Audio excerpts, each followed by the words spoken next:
ഹരേ രാമ രാമ രാമ ഹരേ ഹരേ, ഹരേ കൃഷ്ണ കൃഷ്ണ കൃഷ്ണ ഹരേ ഹരേ, ഹരേ രാമ രാമ രാമ ഹരേ ഹരേ, ഹരേ കൃഷ്ണ കൃഷ്ണ കൃഷ്ണ ഹരേ ഹരേ, ഹരേ രാമ രാമ ഹരേ ഹരേ, ഹരേ കൃഷ്ണ കൃഷ്ണ കൃഷ്ണ ഹരേ ഹരേ. സർവത്ര ഗോവിന്ദനാമ സങ്കീർത്തനം, ഗോവിന്ദ ഗോവിന്ദ. ശ്രീഹരയേ നമ. ഹരേ ഗുരുവായൂരപ്പ ശരണം. നാരായണ അഖില ഗുരോ ഭഗവൻ നമസ്തേ. ജയ് ജയ് ശ്രീ രാധേശ്യാം രാധേശ്യാം. എല്ലാ സജ്ജനങ്ങളുടെയും പാദത്തിൽ മനസ്സുകൊണ്ട് നമസ്കരിക്കുകയാണ്. ശ്രീ ഗുരുവായൂരപ്പൻ്റെ അപാരമായിട്ടുള്ള കൃപാകടാക്ഷം കൊണ്ട് നമുക്ക് ഇന്ന് ശ്രീമദ് ഭാഗവതത്തിൻ്റെ ഭാഗവത സബരിയയിലൂടെ നമുക്ക് വീണ്ടും മുന്നോട്ട് പോകാനായിട്ട് സാധിച്ചു. കഴിഞ്ഞ ദിവസം വരെ നമുക്ക് ശ്രീമദ് ഭാഗവതത്തിലെ ദ്വിതീയ സ്കന്ധം കൂടി വായിച്ച് സമർപ്പിക്കാനുള്ളൊരു ഭാഗ്യം ഉണ്ടായി. അത്രയും പുണ്യം നമുക്ക് ലഭിച്ചു. ഇന്ന് മുതൽ തൃതീയ സ്കന്ധമാണ് വായിക്കുന്നത്. അപ്പോൾ ആ തൃതീയ സ്കന്ധത്തിൽ ദ്വിതീയ സ്കന്ധത്തിൽ അവസാനത്തിൽ ഒരു ജീവൻ്റെ എങ്ങനെയാണ് ജീവൻ ഭൂമിയിൽ ജീവൻ ഉണ്ടായത് എന്നൊക്കെ ഉള്ളത് അനുസരിച്ചിട്ടുള്ളത് ആരാണ്, ഈ സൃഷ്ടിയുടെ പിന്നിൽ എന്നുള്ള ചോദ്യങ്ങൾക്കൊക്കെ ഉത്തരമായിട്ട് ഉള്ള കാര്യങ്ങൾ, കുറച്ച് കാര്യങ്ങളെ ഓരോ ജീവനും എങ്ങനെയാണ് ഉണ്ടായത് എന്നുള്ള ഉൽപ്പത്തിയെ പറ്റിയിട്ട് കുറച്ച് പറഞ്ഞു തുടങ്ങിയപ്പോൾ പരീക്ഷിത്ത് മഹാരാജാവ് ചോദിക്കുന്നു. അതിൻ്റെ ഇടയിൽ നിന്ന് പെട്ടെന്ന് ചോദിക്കുകയാണ്, വിതുര മൈത്രേയ സംവാദത്തെ പറ്റിയിട്ട് വിതുരർ എന്തുകൊണ്ടാണ് രാജ്യം ഉപേക്ഷിച്ച് പോയത്, എന്തുകൊണ്ടാണ് എങ്ങനെയാണ് മൈത്രേയരെ കണ്ടുമുട്ടിയത്, ഉപേക്ഷിച്ച രാജ്യം തിരിക്ക് പിന്നെ എന്താണ് തിരിച്ചു വന്നത് എന്നുള്ളതായിട്ടുള്ള കാര്യങ്ങൾ ചോദിക്കുന്നു. അതിനെപ്പറ്റി പറയാം എന്ന് പറഞ്ഞിട്ടാണ് ദ്വിതീയ സ്കന്ധം അവിടെ സമർപ്പിക്കുന്നത്. ദ്വിതീയ സ്കന്ധത്തിലെ ദ്വിതീയ അധ്യായം അവിടെ സമർപ്പിക്കുന്നത്, ദ്വിതീയ സ്കന്ധത്തിലെ ദശമ അധ്യായം, അതായത് അവസാനം അത് ദ്വിതീയ സ്കന്ധം അവിടെ സമർപ്പിക്കുന്നത്. അത് തന്നെയാണ് പറയേണ്ടത്. അപ്പോൾ അത് കഴിഞ്ഞിട്ട് പിന്നെ തൃതീയ അധ്യായം തൃതീയ സ്കന്ധം ആരംഭിക്കണം എന്നൊക്കെ. എന്താ ഭഗവാനെ ആ നാവ് ഇങ്ങനെ ഭഗവാന്റെ ശ്രീ ഗുരുവായൂരപ്പൻ്റെ പാദങ്ങളിൽ നമസ്കരിച്ചിട്ട് പോരാഞ്ഞിട്ടാണോ ജ്ഞാനസ്വരൂപിണി സരസ്വതി സുസ്മിതേ ഞാൻ വന്ദിച്ചിടുന്നു തവ പാദതലത്തിൽ നിത്യം എന്നും മുകുന്ദ ചരിതാമൃതമുച്ചരിപ്പന്നാവിലെപ്പോഴും അധീശ്വരി വാണിടേണം. തെറ്റുകുറ്റങ്ങളൊന്നും ഇല്ലാതെ കണ്ട് ഭഗവാനെ വേണ്ടതുപോലെ പാരായണം ചെയ്യാനായിട്ട് സാധിക്കണേ എന്ന് വീണ്ടും വീണ്ടും പ്രാർത്ഥിക്കണം. നമുക്ക് തൃതീയ സ്കന്ധം പാരായണം ചെയ്തു തുടങ്ങാം. പ്രഥമാധ്യായം. ഓം നമോ ഭഗവതേ വാസുദേവായ, ഓം നമോ ഭഗവതേ വാസുദേവായ, ഓം നമോ ഭഗവതേ വാസുദേവായ, ഓം നമോ ഭഗവതേ വാസുദേവായ. ഓം ശ്രീകൃഷ്ണ പരമാത്മനേ നമഃ. ശ്രീമദ് ഭാഗവതം തൃതീയ സ്കന്ധം പ്രഥമ അധ്യായം.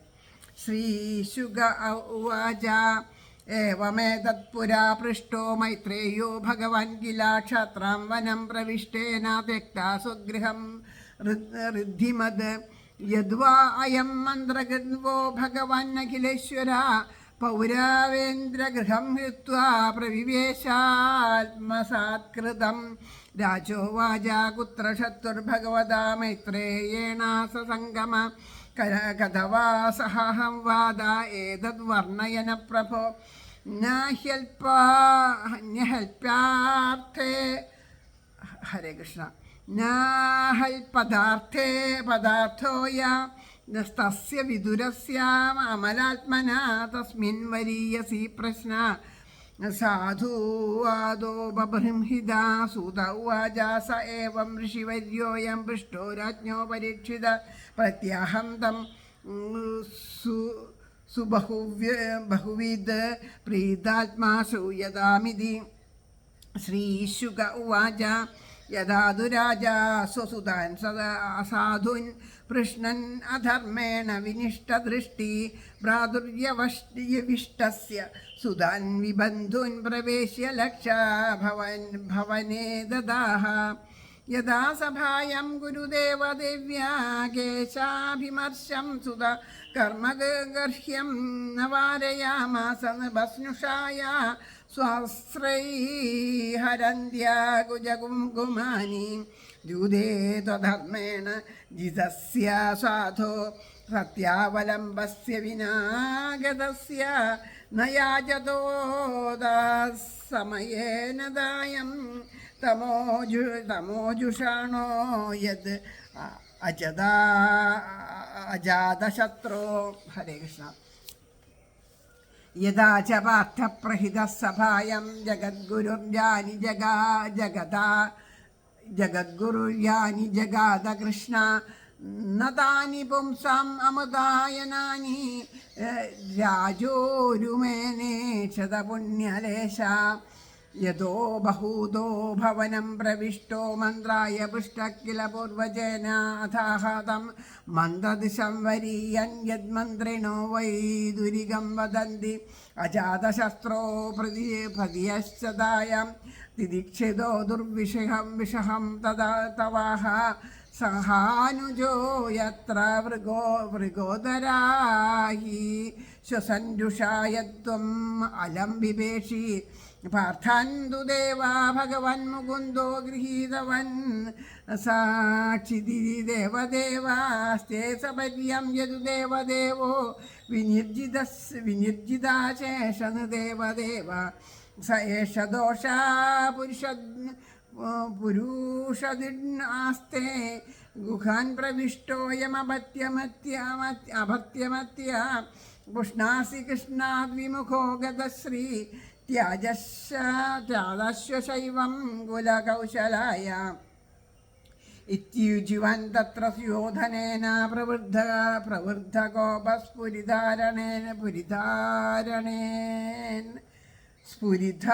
സ്ഫുരിതാധരേണ അസത്കൃതസ്പൃഹണീയലീലാക്ഷത്ത സകർണാനുജ സൗബലേന കയേന മാത്രോപജുഹാവജിഹ്മം ദാസ്യാസുതം ബലിനൈവ പുഷ്ട അസ്മിൻ പ്രദീപ പരകൃത്യാസ്തേ നിർവാസ്യതാം ആശുപുരാശ്വസാനാം സൈത്തമത്യുൽബണ കർണബാണൈർഭ്രാതുപുരോ മർമ്മസുതാഡിതോപി സ്വയം ധതുർദാരിനിധായ മായം ഗതവ്യഥോ യത് ഉരുമാനയാനാം സനിർഗത കൗരവ പുണ്യലബ്ധോ ഗജാഹ്വയാത് തീർത്ഥപദപദാനി അന്വക്രമാത് പുണ്യജിഗീർഷയോർവ്യാം സ്വദിഷ്ടിതോ യാനി സഹസ്രമൂർത്തിം പുരേഷു പുണ്യോ ഭവനാദ്രികുഞ്ചേഷു അഭംഗതയേഷു സരിത്സരസ്സു അനന്തലിംഗൈ സമലങ്കൃതേഷു ചചാരതീർത്ഥായത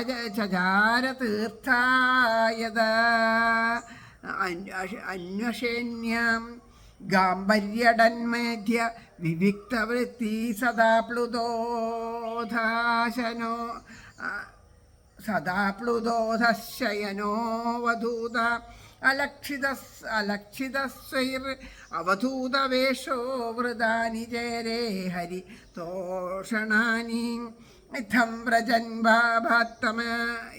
വ്രജൻ ഭാരതം ഏവ വർഷം കാലേന യാവദ്ഗതവൻ പ്രഭാസം താവത് ശശാസക്ഷിതിമേകചക്രം ഏകാതപത്രം അജിതേന പാർത്ഥ തത്രാധ ശുശ്രാവസുഹൃദ്വിനിഷ്ടിം വനം യഥാ വേണുജവന്യ സംശയം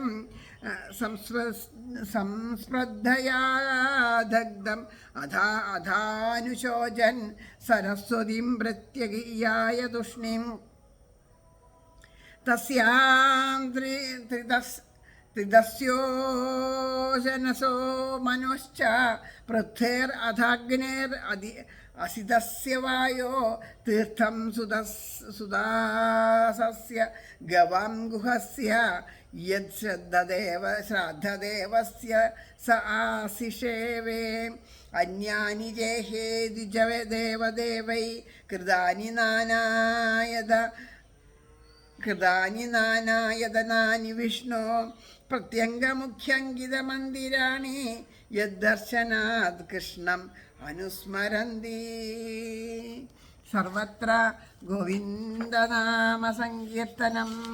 ഗോവിന്ദ ഗോവിന്ദ. തൃതീയസ്കന്ധം 1-ാമത്തെ അധ്യായം ആണ് കിത്ത ഭാഗവതം. തൃതീയസ്കന്ധം 1-ാമത്തെ അധ്യായം വിതുര ഉദ്ധവ സംവാദം എന്ന പേരിലാണ് ഈ അധ്യായം. ശ്രീശുകൻ പറഞ്ഞു, ഋതിമൽ സ്വഗൃഹം വിട്ടാ വിതുരൻ കാടുപൂകവേ ചോദിച്ചുവല്ലോ മൈത്രേയനോടിതേ സംശയം പുരാ. ദൂതിന് പോയി താമസിക്കാൻ ഭഗവാൻ അഖിലേശ്വരൻ ഗുരുഗേഹം കൈവെടിഞ്ഞു.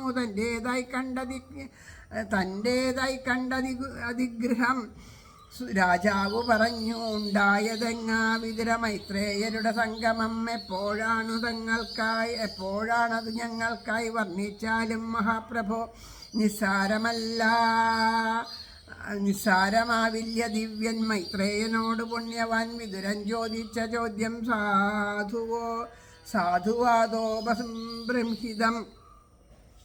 സൂതൻ പറഞ്ഞു, ശ്രീശുക ബ്രഹ്മർഷിയോടേവം രാജാവാഞ്ഞ വേളയിൽ കേട്ടാലുമെന്നു സോത്സാഹം അരുളി ചെയ്തതിനുത്തരം.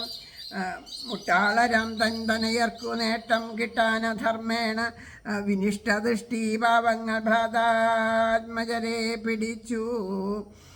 ലക്ഷഗ്രഹത്തിങ്കൽ എരിച്ച നാളിൽ തപ്താശ്രുവാൽ ഔരസ കുങ്കുമച്ചാറൊലിച്ച പാഞ്ചാലിയന്യവൃത്തി ദുശാസനൻ വേണി പിടിച്ചിലയ്ക്ക് മിണ്ടാതെ മന്നൻ നിലകൊണ്ട നാളിൽ സത്യവ്രതൻ സാധു യുധിഷ്ഠിരൻ കള്ളച്ചൂതിനാൽ തോറ്റുവനങ്ങൾ താണ്ടി തിരിച്ചു വന്നിട്ടും അവൻ്റെ മണ്ണു ജന്മാന്ധനേകാതെയിരുന്ന നാളിൽ പൊഴിച്ചു പാർത്ഥ പ്രഹിതൻ മുരാരി. ഗുരുത്വമോലും വചനം സദസ്സിൽ കേട്ടിലതൊന്നും പുണ്യനന്ദൻ. അപ്പോൾ ത്യജിച്ചൻ വിതുരൻ സ്വദേശം. ശ്രീഹരയേ നമഃ. ജ്യേഷ്ഠൻ വിളിക്കേ ഭവനത്തിൽ വന്നു ചോദ്യങ്ങൾ കേട്ടുത്തരമേകി തമ്പി. വിശിഷ്ടമോ വാങ്മയമിന്നുത് വൈദൂരികാഖ്യമായി കാൺമിതു ബുദ്ധിമാന്മാർ. ആരെ ഭയപ്പെട്ടു പിറപ്പു നീയാവൃഗോദരൻ നിന്നു കിതപ്പു സർപ്പം. സഹാനുജൻ ശാന്തന ജാതശത്രു അർഹിച്ചിടും ഭൂമി അവനു നൽകൂ. പാർത്ഥർക്കു സ്വന്തം ഭഗവാൻ മുകുന്ദൻ തൻ പത്തനത്തിൽ ജിതദേവദേവൻ വിളങ്ങിടുന്നു. യദുദേവദേവൻ വിനർജിതാശേഷൻ നൃദേവദേവൻ ദോഷാവതാരം ഭഗവദ്വിരോധി. ഭവൽഗൃഹത്തിൽ പുലരുന്നു പുത്രൻ കൃഷ്ണപ്രിയ ശ്രീകര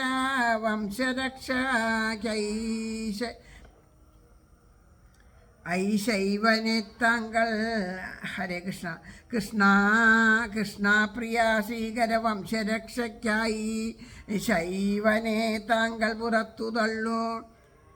അശൈവനെ താങ്കൾ പുറത്തു തള്ളു. ഹരേ കൃഷ്ണ. അതിലെ അർത്ഥം എഴുതിയിട്ട് അശൈവൻ എന്ന് വെച്ചാൽ അമംഗളൻ. അതുകൊണ്ടാണ് അത് തിരുത്തി വായിക്കാൻ സാധിച്ചത്.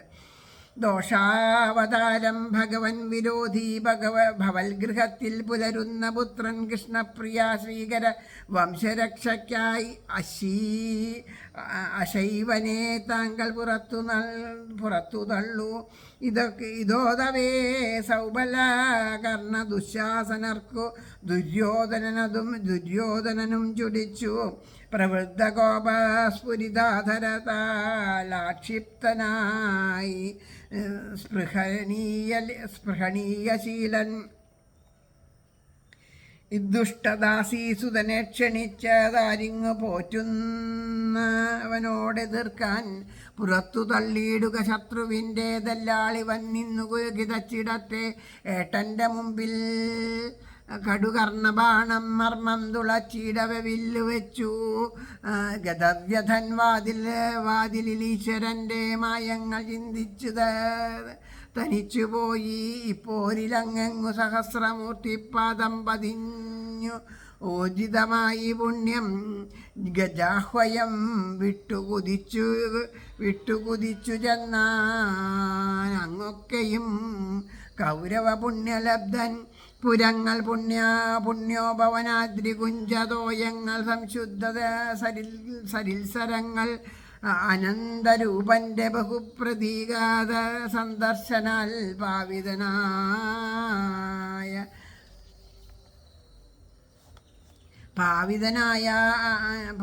പാവിതനായനന്യൻ തീർത്ഥാടകൻ സർവഗതൈകമത്യൻ സദാപ്ലുതൻ ഭൂഷയനാവധൂതൻ അലക്ഷിതാശ്രദ്ധാതുകൂലനെന്നും വ്രതം വരിച്ചു ഹരിതോഷണാർത്ഥം.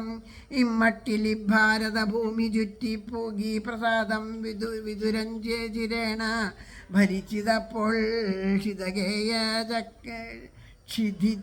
ക്ഷിതിയേകചക്രൻ ഏകാധിപത്രാജിതധർമ്മപുത്രൻ. പിന്നീടവൻ വേണുജ വന്യദഗ്ധാവനോപമം സ്പർദ്ധി സുഹൃത്സമൂഹം നശിച്ചതായി കേട്ടുഴലാർന്നു മുഖ സരസ്വതി.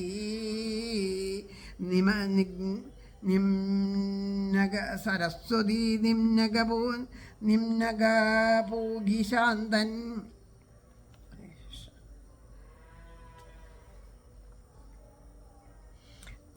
ത്രിതൻ സുദാസൻ മനുഗോക്കൽ സുബ്രഹ്മണ്യൻ സമീരൻ മൃദു അന്യശുക്രൻ സൽശ്രദ്ധ ദേവാസിതരും പുലർന്ന തീർത്ഥങ്ങളാൽ പ്ലാവിതനായി ഭക്തൻ. കണ്ടാലുടൻ കൃഷ്ണനെയോർത്തുപോകും പ്രത്യംഗമുഖ്യാങ്കിത മന്ദിരങ്ങൾ ദർശിച്ചു ചുറ്റി ദ്വിജദേവദേവകൃത്യങ്ങൾ വിഷ്ണു സ്മൃതി പോഷകങ്ങൾ. ശ്രീഹരയേ നമ. ഹരേ ഗുരുവായൂരപ്പ ശരണം. അങ്ങനെ ആ മൂന്നാമത്തെ സ്കന്ധത്തിലെ, അതായത് നേരത്തെ പറഞ്ഞല്ലോ സർഗം എന്ന ഒന്നാമത്തെ ലീലയാണ് ഈ മൂന്നാമത്തെ ആ സ്കന്ധം കൊണ്ട് പറയണത്. സൃഷ്ടി ചെയ്യണമെന്ന് ആഗ്രഹിച്ചപ്പോൾ അതിൽ ലയിച്ചിരിക്കുന്ന പ്രകൃതി ഗുണങ്ങളായിട്ടുള്ള സത്വാദി ഗുണങ്ങൾ കിളക്കുണ്ടാവണു. ആ ഇച്ഛയെ ഈശ്വരൻ പ്രകൃതിയെക്കുറിച്ച്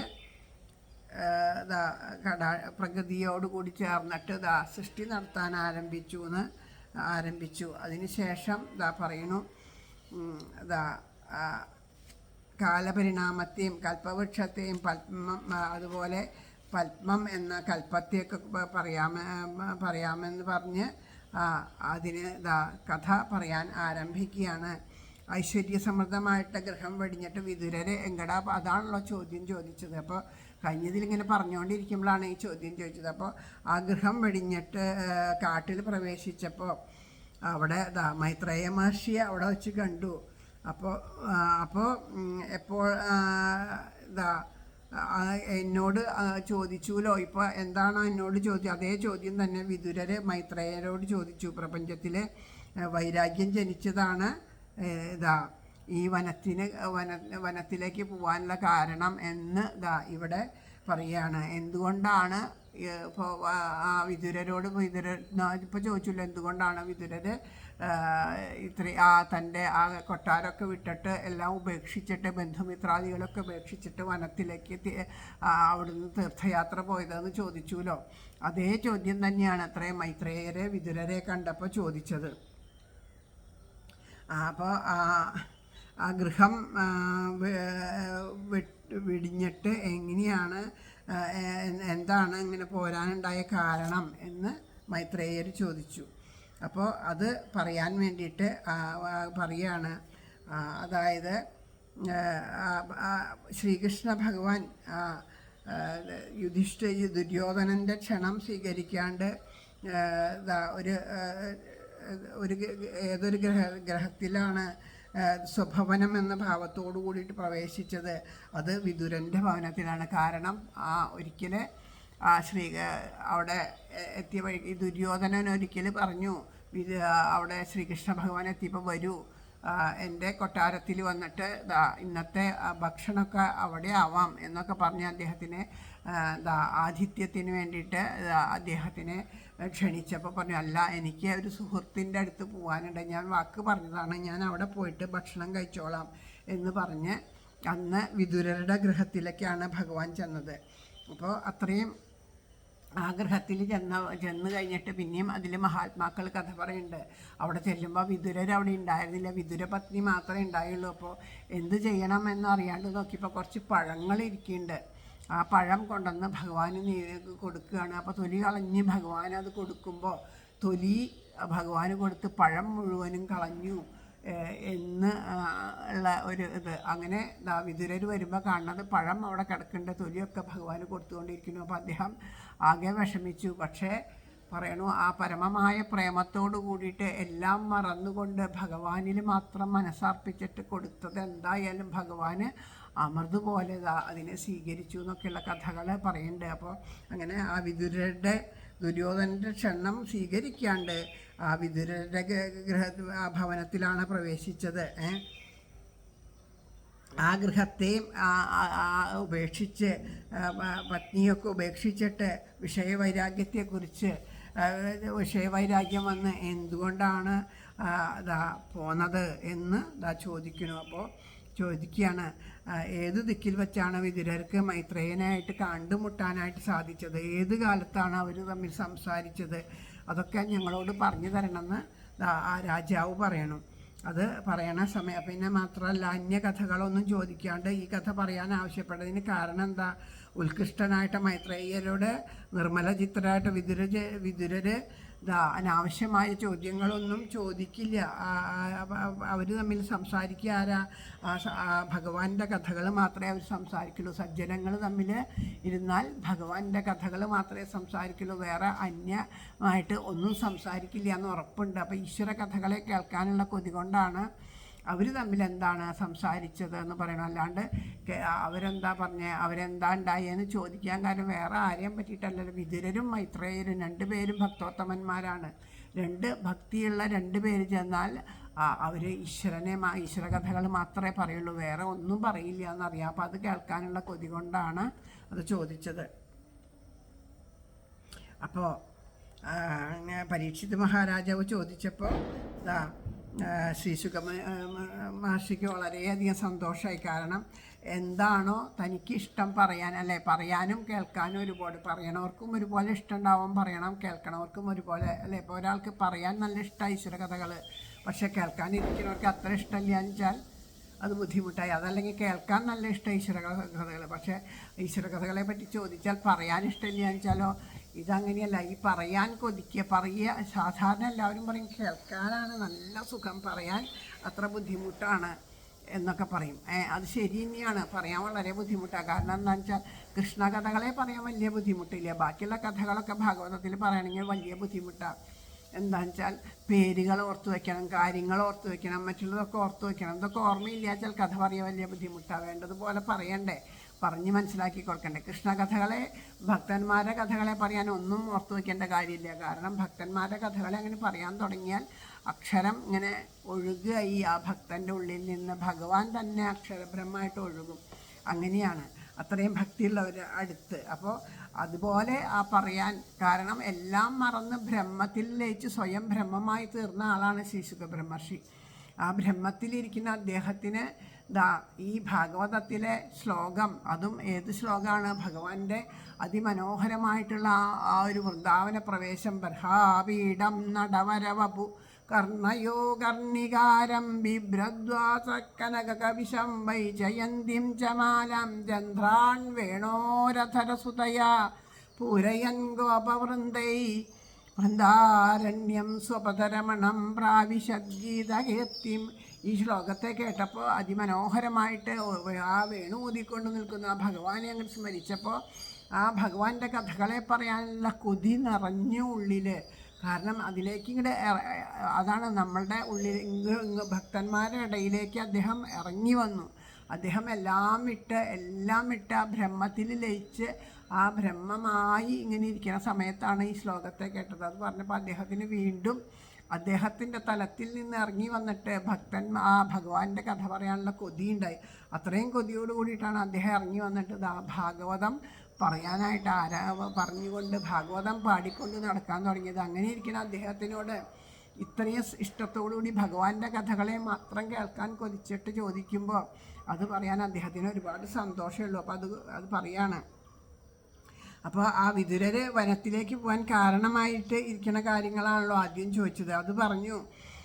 അതായത് ആ ധൃതരാഷ്ട്ര മഹാരാജാവ് എന്ത് ചെയ്തു, തൻ്റെ പുത്രന്മാർ ദുര്യോധനാദികൾ ധർമ്മം വിട്ടിട്ട് നടക്കുന്ന ദുര്യോധനാദികൾ തൻ്റെ സഹോദരൻ്റെ പുത്രന്മാരെ ഉപദ്രവിക്കുന്നതൊക്കെ അരക്കിലത്തിലിട്ട് നശിപ്പിക്കുക, അവരെ പല വിധത്തിൽ ഉപദ്രവിക്കുന്നതൊക്കെ അറിഞ്ഞിട്ടും അറിയാത്ത പോലെ ഇരുന്നു. അതുപോലെ ഒരിക്കൽ ചൂതുകളിയിൽ കള്ളച്ചൂതിൽ ദുര്യോധനനെ തോൽപ്പിക്കുക. അതുപോലെ ആ അസൽ സഭയിലേക്ക് അങ്ങനെ ചൂതൊക്കെ കളിച്ചിരിക്കണ ആ ഒരു അതായത് അവിടെ ശരിക്കും അങ്ങനെയുള്ള സ്ഥലത്തൊക്കെ കലിയുടെ വിളയാട്ടം കൂടുതലൊന്നും നല്ല ഒരു സഭയല്ല അത്. അങ്ങനെയുള്ള സ്ഥലത്തേക്ക്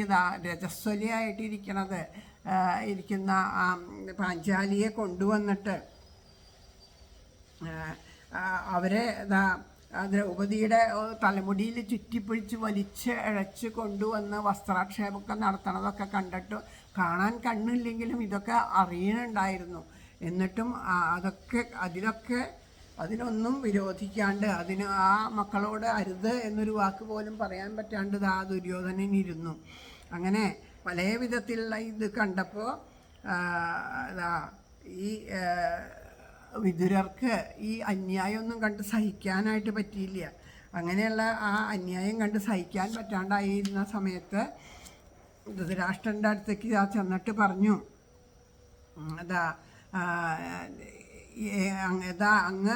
ഇതിനെ വിതുര നീതിവാക്യം എന്ന് കൂടി പറയണെന്താണെന്ന് വെച്ചാൽ വിതുരൻ പറയണു, അങ്ങ് ചെയ്തത് ഏറ്റവും വലിയ അപരാധമാണ് ചെയ്തത്. ധർമ്മപുത്രർക്ക് ഭാഗം കൊടുക്കാൻ പറഞ്ഞു, അത് കൊടുത്തില്ല. അവരെ ചൂതുകളിയിൽ തോൽപ്പിച്ച് അവരുടെ ദ്രൗപദിയോട് അപമര്യാദയായിട്ട് പെരുമാറി അവരെ വനവാസത്തിന് പറഞ്ഞയച്ചു. വനവാസവും അജ്ഞാതവാസം കഴിഞ്ഞ് തിരിച്ചു വന്നു. ഇനിയും അവർക്ക് താമസിക്കാൻ ഒരിടം പോലും കൊടുക്കണില്ല എന്നാണ് പറയുന്നത്. ഇതൊക്കെ അന്യായമാണ്. അപരാധം ചെയ്തിട്ടുണ്ടെങ്കിൽ അതിൻ്റെ ആ അപരാധത്തിന് വില കൊടുക്കേണ്ടത് വലിയ നഷ്ടമായിരിക്കും. ഭയാനകമായ ഒരു നഷ്ടം അങ്ങേക്ക് വന്നു ചേരും. അതുകൊണ്ട് ഇതിനൊന്നും കൂട്ടുനിൽക്കരുത്. ഈശ്വര നിന്ദയാണ് ഇതൊക്കെ. സാക്ഷാൽ ശ്രീകൃഷ്ണ ഭഗവാനെ നിന്ദിക്കണതിന് തുല്യമാണ്. അപ്പോൾ അതുകൊണ്ട് ഇതിനൊന്നും കൂട്ടുനിൽക്കരുത്. അപ്പോൾ ഇതിന് കാരണം എന്താണ്? അങ്ങയുടെ പുത്രനായിട്ടുള്ള ആ ദുര്യോധനനുണ്ടല്ലോ, ആ ദുര്യോധനനാണ് ഇങ്ങനെ ഈ ദോഷം ഇത് മുഴുവനും ആ അഹങ്കാരം കൊണ്ടാണ്. ദുര്യോധനൻ്റെ അഹങ്കാരം കൊണ്ടും അജ്ഞത കൊണ്ടുമാണ് ഇതുപോലെയുള്ള ദോഷങ്ങളൊക്കെ ചെയ്യണത്. അപ്പം അതുകൊണ്ട് ദുര്യോധനനെ ശരിക്കും പറയണു, ഒരു ശരീരത്തിലെ ഏതെങ്കിലും ഒരു ഭാഗം ദുഷിച്ചു കഴിഞ്ഞാൽ, ഒരു രോഗം വന്ന് ദുഷിച്ചു കഴിഞ്ഞാൽ ആ രോഗം മറ്റു ഭാഗങ്ങളിലേക്ക് പടരാണ്ടിരിക്കാൻ വേണ്ടി ആ ശരീരത്തിൻ്റെ ആ ഭാഗത്തെ മുറിച്ച് കളയുമല്ലേ. ഒരു നാട്ടിൽ ഒരു ദുഷ്ടനുണ്ടായാൽ മറ്റുള്ളവർക്ക് അത് ഉപദ്രവമാകുമ്പോൾ ആ ദുഷ്ടനെ വധിക്കുക എന്നുള്ളത് രാജനീതിയാണ്. ഒരു ഗൃഹത്തിൽ ഒരാൾ ദോഷമായിട്ടുണ്ടായാൽ ആ ഗൃഹത്തിൽ നിന്ന് അവനെ ഒഴിവാക്കുക എന്നുള്ളത് പോലെ ഇതിപ്പോൾ അത് ആ രാജ്യത്തിന് മുഴുവനും ദോഷമായിട്ട് തീരുകയാണ് ചെയ്യണത് ദുര്യോധനൻ്റെ അത്. അപ്പം അങ്ങേ പുത്രൻ്റെ ആ പുത്രസ്നേഹത്തോട് കൂടിയിട്ട് ലാളിച്ചു കൊണ്ട് അത് ഒന്നും പറയാണ്ട് ഇരിക്കേണ്ടത് ശരിയല്ല. ഇതുപോലെയുള്ള പുത്രനെ ദൂരെ കളയാണ് ചെയ്യേണ്ടത് എന്ന് പറയണം. അപ്പോൾ ഇത് പറഞ്ഞത് കേൾക്കുകയാണ്. വിതുരർ പറഞ്ഞത് ഇഷ്ടം നോക്കാണ്ട് കാര്യം പറയുന്ന സ്വഭാവം വിതുരർക്ക് ഉള്ളത് കൊണ്ടാണ് സജ്ജനം. അതാണ് അത് എന്ത് വന്നാലും മുഖം നോക്കില്ല. പറയാനുള്ളത് ദൃഢമായിട്ട് ഭഗവാൻ അതാ പറയണു. പറയാനുള്ളത് എന്തായാലും അതിനെ തുറന്ന് പറയാനുള്ള ധൈര്യം വിതുരർക്കുണ്ട്. അങ്ങനെ ആ വിതുരർ ആ സഭയിലിരുന്ന് അങ്ങനെ പറയണത് കേട്ടപ്പോൾ ദുര്യോധനന് ദേഷ്യം വന്നു. അപ്പോൾ ആ ദുര്യോധനൻ എന്താ പറയണു, ദാസീപുത്രനും കപട സ്വഭാവമുള്ളവനായിട്ടുള്ള ഇവനെ ക്ഷത്രിയരുടെ കാര്യത്തിന് മന്ത്രി ആലോചനയ്ക്ക് വിളിച്ചത് തന്നെ തെറ്റാണ്. അപ്പം അതുകൊണ്ട് ചെരുപ്പ് തലയിൽ കയറി ഇരിക്കുന്നത് പോലെയുള്ള കാര്യങ്ങളല്ലേ ചെയ്യണത്. ഈ സഭയിൽ ആരുടെ ചോറുണ്ടിട്ടാണോ അവരെ തന്നെ ആ ചോറുണ്ട് വളർന്നോ അവരെ തന്നെ ദേഷിക്കുകയാണ് ഇവൻ. അതുകൊണ്ട് ഇവന്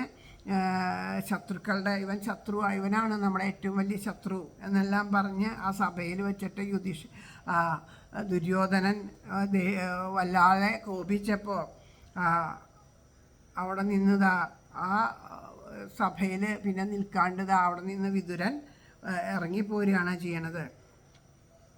ഇത്രയും ഒക്കെ പറഞ്ഞിട്ടും ആ ദുര്യോധനന് എതിരായിട്ട് ഒരു വാക്ക് പോലും. അതാണ് വിതുരർക്ക്. കാരണം വിതുരർ ലോക നന്മയ്ക്ക് വേണ്ടിയിട്ട് തൻ്റെ ആ പുത്രൻ്റെ ദോഷങ്ങളെ പറഞ്ഞിടത്ത് അത് വെറുതെ വൈരാഗ്യബുദ്ധി വളർത്താൻ വേണ്ടിയിട്ടല്ല, നന്മയ്ക്ക് വേണ്ടിയിട്ടാണ് പറഞ്ഞത്. അപ്പം നന്മയ്ക്ക് വേണ്ടിയിട്ട് പറഞ്ഞിട്ട് പോലും ദുര്യോധനൻ ഇത്രയൊക്കെ പറഞ്ഞിട്ടും അതങ്ങനെ പറയരുത്, അത് അന്യായമാണ് എന്നൊന്നും ഒരു വാക്ക് പോലെ എതിർത്ത് പറയാണ്ട് അതിനെ അനുകൂലിച്ച മട്ടിൽ അവിടെ ധൃതരാഷ്ട്രർ ഇരിക്കണ കണ്ടു. അങ്ങനെ ഇരിക്കണ കണ്ടപ്പോൾ അവിടെ നിന്ന് വിതുരരെ ഇറങ്ങിപ്പോരുകയാണ് ചെയ്തത് എന്ന് പറയണം. അങ്ങനെ ഇതാണ് ആ വാസസ്ഥാനത്തെയും ബന്ധുക്കളെയൊക്കെ വിട്ടുപോരാനുണ്ടായിട്ടുള്ള കാരണം. അങ്ങനെ ഹസ്തിനാപുരത്തിൽ നിന്ന് പോയതോടുകൂടിയിട്ട് അതോടുകൂടിയിട്ട് എന്ത് ചെയ്തു, ആ കൗരവന്മാരുടെ പുണ്യം അല്പമെങ്കിലും പുണ്യം ബാക്കി നിൽക്കുന്നുണ്ടെങ്കിൽ ഈ ഒരു മഹാത്മാവിൻ്റെ അവിടെ ആ സാന്നിധ്യമായിരുന്നു.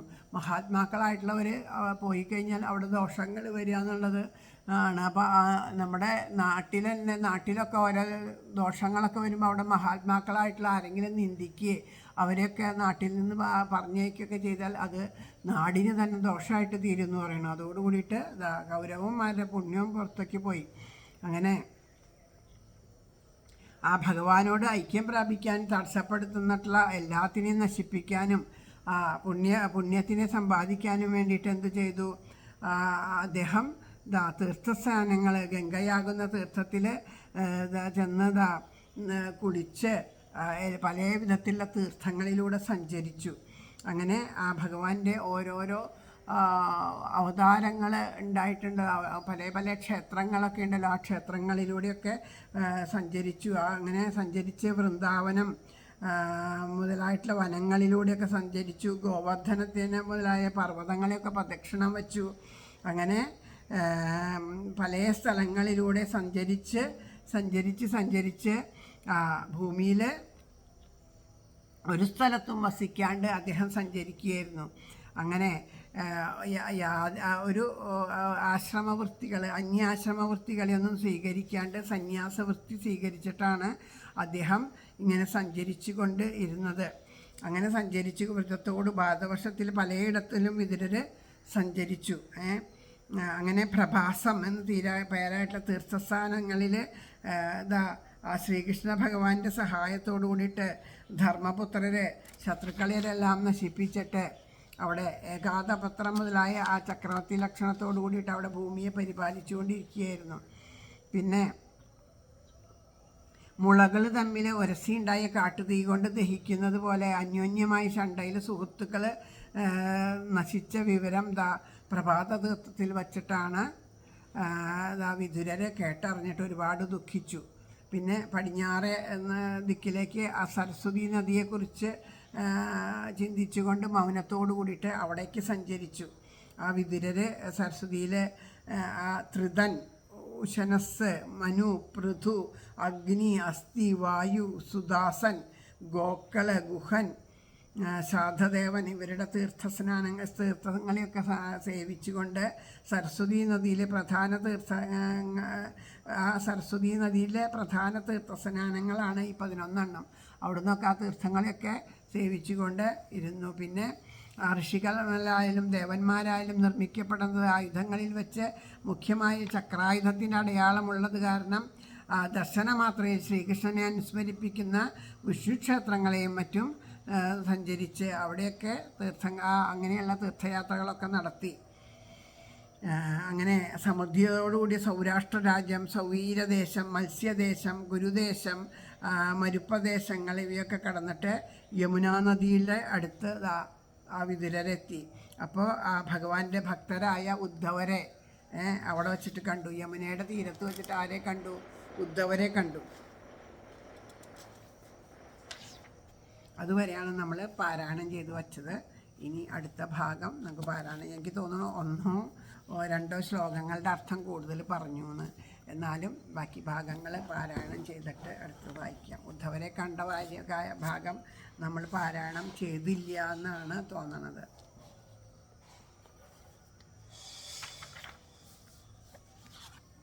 23 വരെ പാരായണം ചെയ്തുള്ളൂ. 25 വരെയുള്ള ഭാഗങ്ങൾ നമ്മൾ പറഞ്ഞു. തത്ര സ്വസ്തിവ്രജ സൗരാഷ്ട്രം സൗവീര്യമത്സ്യൻ കുരുജാങ്കലശ്ചാകാലേന താവദ്യമുനാമുപേത്യ തത്രോദ്ധവം ഭാഗവതം ദദർശ സദവാസുദേവാനുചരം പ്രശാന്തം. 24-ാമത്തെ ഇതിലാണ്, അതുവരെയാണ് നമ്മൾ പറഞ്ഞത്. ഇനി 25 മുതൽ വായിക്കണം. ഒരു ശ്ലോകം മാത്രമേ കൂടുതൽ കഥ പറഞ്ഞുള്ളൂ. സ വാസുദേവാനുചരം പ്രശാന്തം ബൃഹസ്പതേ പ്രാക്തനയം പ്രതീതം ആലിംഗ്യഗാഢം പ്രണയേന ഭദ്രം സ്വാനം അപൃശ്ചത് ഭഗവത് പ്രജാനം കച്ചിത് പുരാണൗ പുരുഷൗ സ്വനാഭ്യ പദ്മാനുവൃത്യേഹ കിലാവതീർണൗ ആസാദ ഉർവ്യാകുശലം വിധായ ദക്ഷണൗ കുശലം ശൂരഗേഹേ കചിത് ഗുരുണം പരമസുഹൃദ്നോ ഭാമസ്വ ആസ്തേ സുഖം അംഗശൗരി യോ വൈ സുശ്രീണം പിതൃവൻ ദദാതി വരൻ വദാന്യോ വര തർപ്പണേന കൊച്ചിൻവരൂധാതി പതിർയദൂനം പ്രദ്യുമ്നാസ്തേ സുഖമ അംഗവീര്യ യം രുക്മിണീ ഭാഗവതോഭിലേഭേ ആരാധ്യ വിപ്രാൻ സ്മരം ആദിസർഗേ കഞ്ചിത് സുഖം സ്വാസ്ത്വത വിഷ്ണിഭോജാത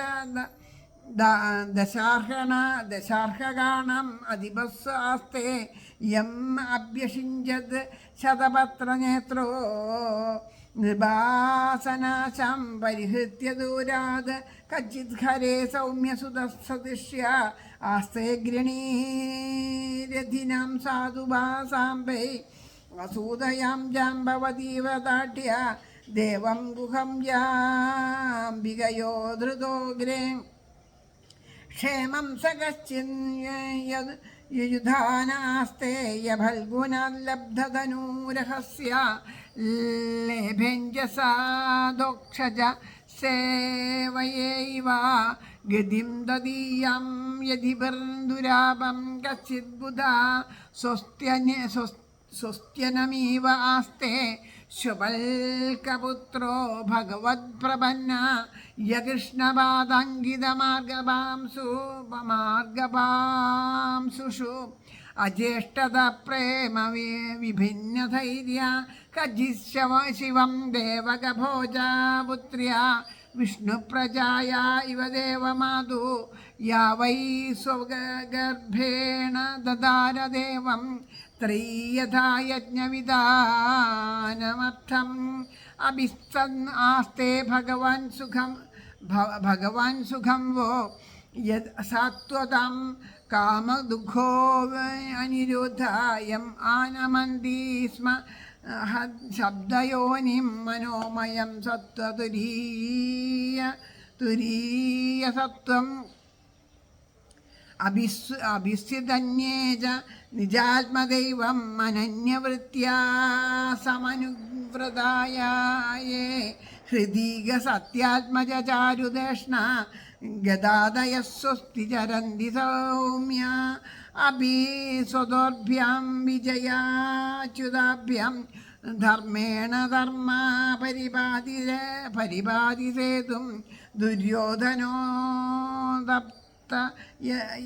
സപ്യതയത്സഭായാം സാമ്രാജ്യലക്ഷ്യാ വിജയാനുവർത്തിയ കിം വാ കൃതാഘേഷഖം അത്യമർഷി ഭീമോഹിത് ദീർഘതമം വ്യമുഞ്ചത് യസ്യാംഘ്രിപാദം രണഭുർനദേശേഃ മാർഗം ഗതായ ശരദോ വിചിത്രം കശ്ചിദ്യശോദ യഥായൂഥപാനാം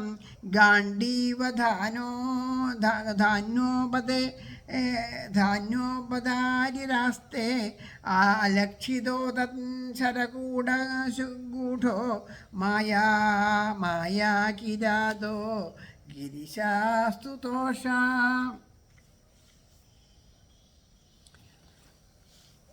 ശ്രീഹരയേ നമഃ. ഹരേ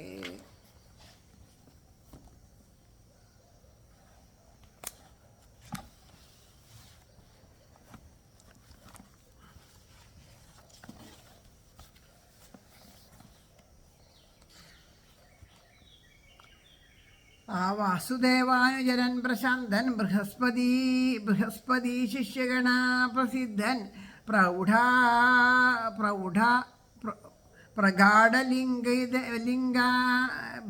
പ്രഗാഢമാലിംഗതനായി വിഷ്ണു പ്രജാസുഖാന്വേഷകനാൽ സതോഷം പത്മോത്ഭവാഭ്യർത്ഥനയായി പിറന്ന പൗരാണികോ ഓർജാസികൾ രണ്ടുപേരും ഉർവിക്ക് സൗഭാഗ്യമുതിർത്തു. ദൂരഗേഹത്തിലല്ലേ വിളയാടിയിടുന്നു കുരുക്കൾ ഞങ്ങൾ കളവറ്റ ബന്ധു. ആ വാസുദേവൻ സുഖി തന്നെയല്ലേ സ്വസ്വാക്കളെ ഭർത്തൃസുഖത്തിൽ സുഖങ്ങൾ പോലും നോക്കിത്തുണയ്ക്കുന്നവനാദ്യനന്യൻ.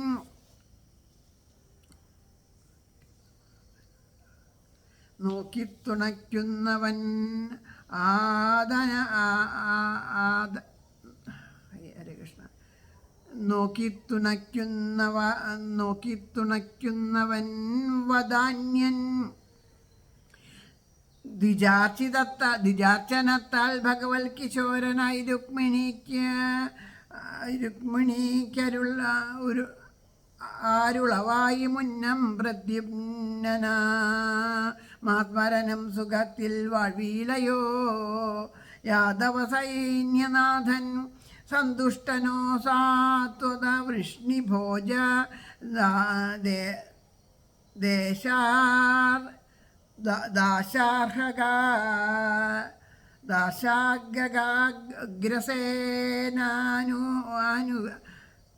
ഉഗ്രസേനൻ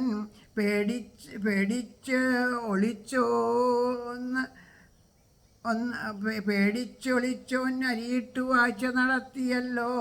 ശതപത്രനേത്രൻ. തീരെ കാണണില്ല, ഇന്ന് വായിക്കാൻ ഇത്തിരി വൈകിയ കാരണം കൊണ്ട് നല്ല ബുദ്ധിമുട്ടുണ്ട് വായിക്കാൻ, ചെറിയ അക്ഷരായ കാരണം.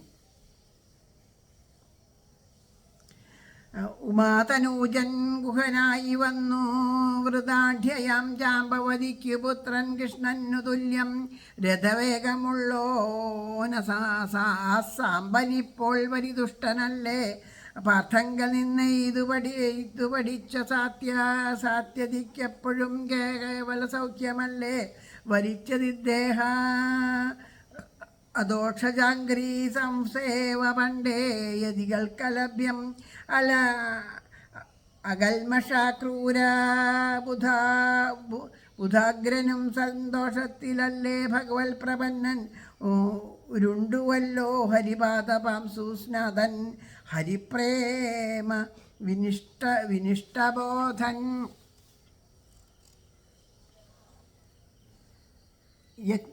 യജ്ഞവ്രജത്തെ ത്രയ്യെന്ന പോലെ ദൈവത്തെ ഗർഭത്തിൽ വഹിച്ച സാധ്വി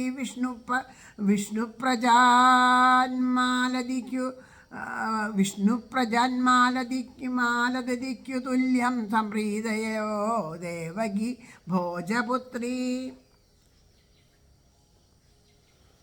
മനോമയൻ സത്വതുരീയ തത്വൻ സത്തുക്കൾ തൻ കാമദുഃഖാനിരുദ്ധൻ സുഖത്തിൽ വാഴുന്നിതു ശബ്ദയോനി യശസ്വിയാമ ഭഗവാനുമില്ലേ. ഹരേ ഗുരുവായൂരപ്പ.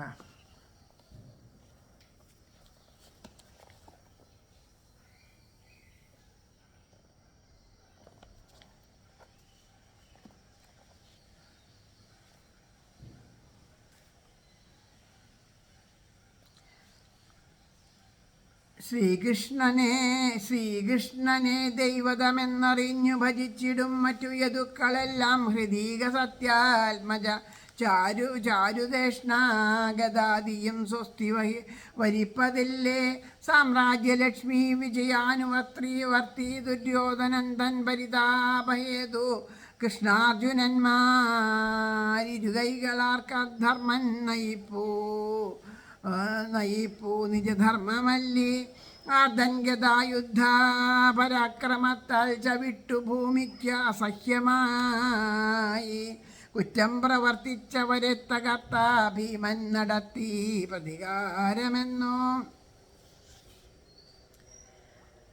മഹാരഥശ്രേഷ്ഠനാരാധിഘാതി ഗാണ്ഡീവ ധന്യാവു സുഖത്തിലല്ലേ തോഷിച്ചുവല്ലോ ശരകൂടകൂടൻ മായാഗിരാതൻ വിജയങ്കൽ മുന്നം. ശ്രീഹരയേ നമഃ.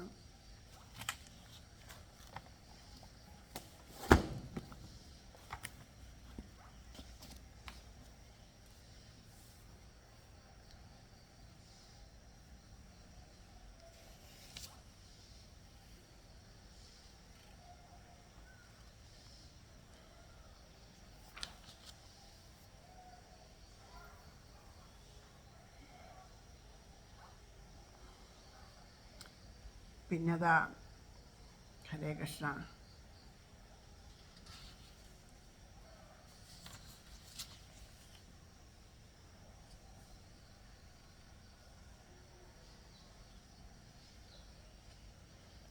ഉദ്ധവരെ കണ്ടതിന് ശേഷം വിതുരര് വാസുദേവനോടുകൂടി സഞ്ചരിക്കുന്നവനും കാമക്രോധ വൃത്തികളിൽ നിന്ന് ഏറ്റവും ഒഴിഞ്ഞിരിക്കുന്നവനും പൂർവജന്മത്തിലെ നീതിശാസ്ത്രത്തിലെ ബൃഹസ്പതിയുടെ പ്രധാന ശിഷ്യനും ഒക്കെ ആയിരുന്ന ആ ഉദ്ധവരെ കണ്ടപ്പോൾ വേഗം സ്നേഹത്തോടു കൂടിയിട്ട് കെട്ടിപ്പിടിച്ച് ആലിംഗനമൊക്കെ ചെയ്തു.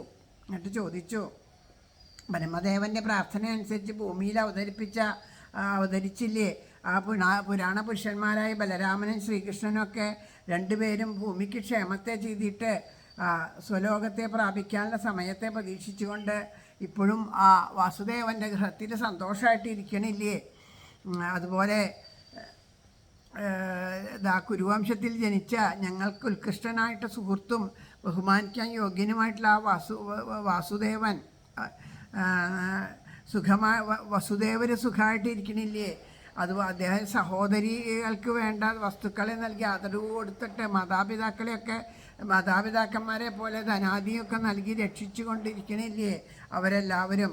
അതുപോലെ രുക്മിണീ ദേവി ദേവബ്രാഹ്മണരെയൊക്കെ പൂജിച്ചതിൻ്റെ ഫലമായിട്ടാണല്ലോ ഭഗവാനെ ലഭിച്ചത്. അപ്പോൾ ആ രുക്മിണി ഭഗവാനോട് കൂടിയിട്ട് സന്തോഷമായിട്ടിരിക്കണില്ലേ. ആ പ്രദ്യുമ്നൻ സന്തോഷമായിട്ടിരിക്കണില്ലേ. അതുപോലെ ശ്രീകൃഷ്ണ ഭഗവാൻ സന്തോഷമായിട്ടിരിക്കണില്ലേ. പിന്നെ സാത്വികന്മാർ, വൃഷ്ണികർ, ഭോജന്മാർ, ദശാർഹന്മാർ, അങ്ങനെ അവർക്കൊക്കെ അധിപനായിട്ടുള്ള ആ ഉഗ്രസേനൻ സുഖമായിട്ടിരിക്കണില്ലേ. ആ പ്രജകളുടെയൊക്കെ സുഖത്തിന് കാരണഭൂതനായിട്ടുള്ള രാജാവിനെ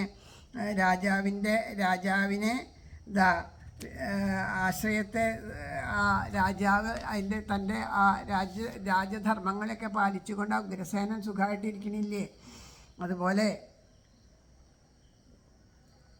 ആ ജാമ്പവതിയുടെ പുത്രനായിട്ട് ആ സാമ്പൻ ജനിച്ചുല്ലോ. ആ കൃഷ്ണൻ്റെ പുത്രനും ആയിട്ടുള്ള ആ സാമ്പൻ നന്നായിട്ടിരിക്കുന്നുണ്ടോ എന്ന് പറയണം. സാമ്പൻ നന്നായിട്ടിരിക്കണില്ലേ. അതുപോലെ അർജുനൻ നിന്ന് ധനുറിന് വേദരഹസ്യത്തെയൊക്കെ അറിഞ്ഞിരിക്കുന്നത് ആരാണോ ശ്രീകൃഷ്ണ ഭഗവാന്റെ പാദഭജനം കൊണ്ട് തന്നെ സന്യാസികൾക്ക് കൂടെ ലഭിക്കാൻ കഴിയാത്തതായിട്ടുള്ള ആ ശ്രീകൃഷ്ണ സ്വരൂപ ഭക്തിയെ തന്നെ പരബ്രഹ്മം തന്നെയാണ് കൃഷ്ണൻ എന്നുള്ള ബോധത്തെ നന്നായിട്ട് മനസ്സിലാക്കിയിട്ടുള്ള ആ സാത്വികി സുഖമായിട്ടിരിക്കണില്ലേ.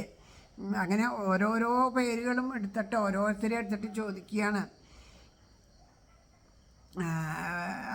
ഓരോരുത്തരും അക്രൂരൻ നന്നായിട്ടിരിക്കുന്നുണ്ടോ. അക്രൂരനെ പറ്റി പറയും അന്ന് അക്രൂരൻ ആ ശ്രീകൃഷ്ണ ഭഗവാനെ ആദ്യമായിട്ട് കാണാനായിട്ട് ആ വൃന്ദാവനത്തിലേക്ക് വന്നപ്പോൾ ആ വൃന്ദാവനത്തിലെ ആ വ്രജരജസ്സിൽ കിടന്ന അദ്ദേഹത്തിൻ്റെ പാദചിഹ്നം കണ്ടപ്പോൾ, കൃഷ്ണൻ്റെ പാദചിഹ്നം കണ്ടപ്പോൾ വീണ് ഉരുണ്ട് ആ ഭക്തിയോട് കൂടിയിട്ടിരിക്കുന്ന ആ പരമഭക്തനായിട്ടുള്ള അക്രൂരൻ സുഖമായിട്ടിരിക്കണില്ലേ. അതുപോലെ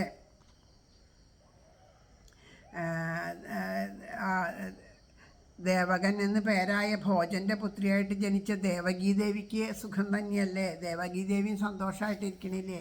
അങ്ങനെ ഓരോരുത്തരെയും എടുത്തിട്ട് ചോദിക്കുകയാണ് അനിരുദ്ധൻ സുഖമായിട്ടിരിക്കുന്നുണ്ടോ. അതുപോലെ സത്യഭാമയുടെ പുത്രൻ സുഖമായിട്ടുള്ള ചാരുദേശൻ, ഗതൻ ഇവരൊക്കെ സുഖമായിട്ടിരിക്കുന്നുണ്ടോ എന്ന് ഓരോരുത്തരെയും ചോദിക്കുകയാണ്. പിന്നെ അർജുനനോടും ശ്രീകൃഷ്ണനോടും കൂടെ ചേർന്ന ശാസ്ത്രമര്യാദ തെറ്റാണ്ട് ധർമ്മത്തെ പരിപാലിക്കുക. അർജുനൻ ശ്രീകൃഷ്ണനോട് കൂടിയിട്ട് ആ ധർമ്മപുത്രരും അർജുനനൊക്കെ ശ്രീകൃഷ്ണ ഭഗവാന്റെ കൂടെ കയറിയിട്ട് അതൊക്കെ വേണ്ടതുപോലെ നടത്തണില്ലേ. ആ ഗദായുദ്ധത്തിൻ്റെ ുള്ള ഭീമസേനൻ സുഖമായിട്ടിരിക്കണില്ലേ. ആ ഭീമസേനൻ ശത്രുക്കളെയൊക്കെ നശിപ്പിച്ച് സുഖമായിട്ടിരിക്കണില്ലേ. അങ്ങനെ പിന്നെ കുന്തിയുടെ പുത്രന്മാരും ആയിട്ടുള്ളത്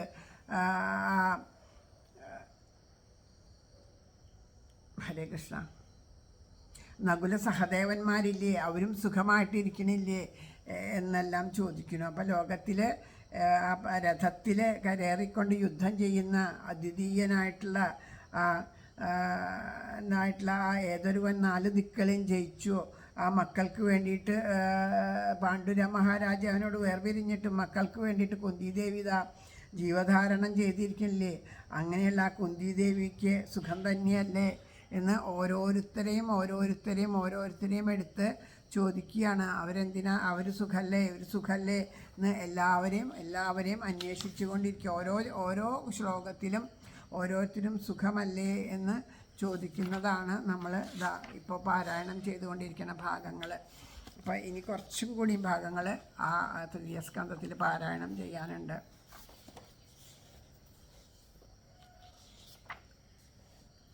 ഹരേ കൃഷ്ണ.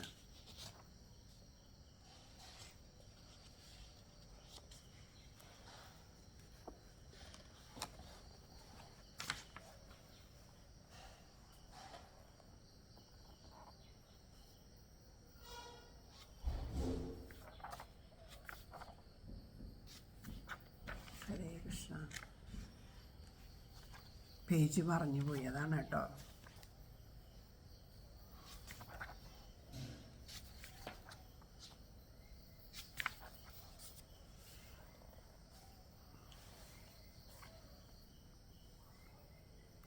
യമൗ ഉദസ്തിന്തനയൗ പൃഥായാപാർത്ഥൈർവൃതൗ പഷ്മഭിർ ആക്ഷിണീവാരേ രേമാദ ഉദ്ധായമതേ സുരിക്തം പരാത് സുവർണൗ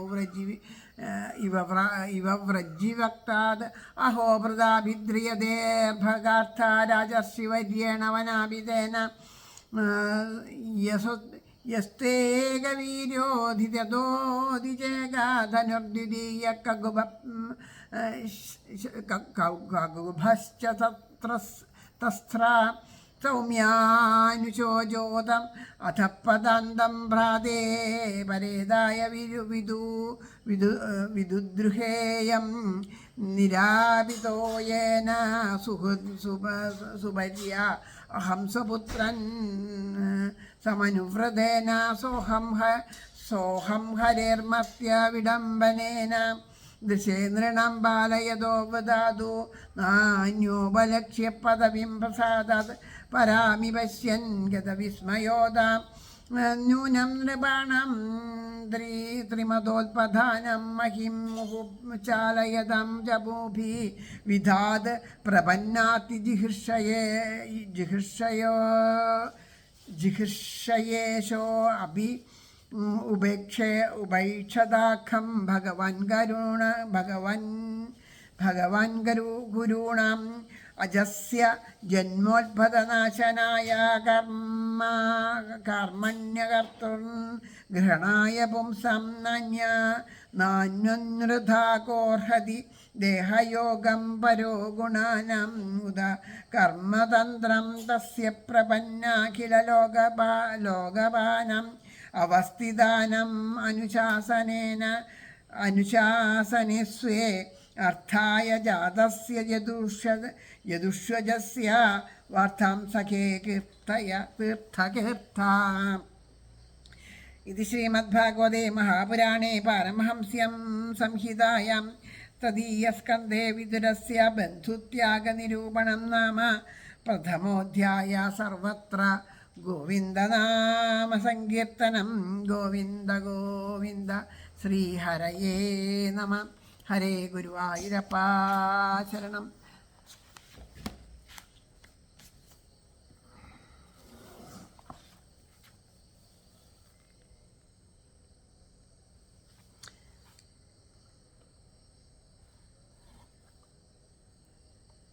ശ്രീകൃഷ്ണനെ ദൈവതമെന്നറിഞ്ഞു ഭജിച്ചിടും മറ്റു യദുക്കളെല്ലാം ഹൃദീക സത്യാത്മജാചാരുദേഷ്ണ ഗതാദിയും സ്വസ്തി വരിപ്പതില്ലേ. സാമ്രാജ്യലക്ഷ്മി വിജയാനുവർത്തി ദുര്യോധനന്ദൻ പരിതാപഹേതു കൃഷ്ണാർജുനന്മാർ ഇരുകൈകളാർക്ക് ധർമ്മൻ നയിപ്പൂ നിജധർമ്മമല്ലേ. ഇതൊക്കെ അർത്ഥം പറഞ്ഞതാണ് കേട്ടോ. യുദ്ധപരാക്രമത്താൽ ചവിട്ടുഭൂമിക്ക് അസഹ്യമായി കുറ്റം പ്രവർത്തിച്ച അവരെ തകർത്ത ഭീമൻ നടത്തി പ്രതികാരമെന്നോ. ശ്രേഷ്ഠനരാധിഘാതി ഗാണ്ഡീവതുന്യാവു സുഖത്തിലല്ലേ തോഷിച്ചുവല്ലോ ശരകൂടകൂടന്മായ കിശോരൻ വിജയങ്കൽ മൗന്നം.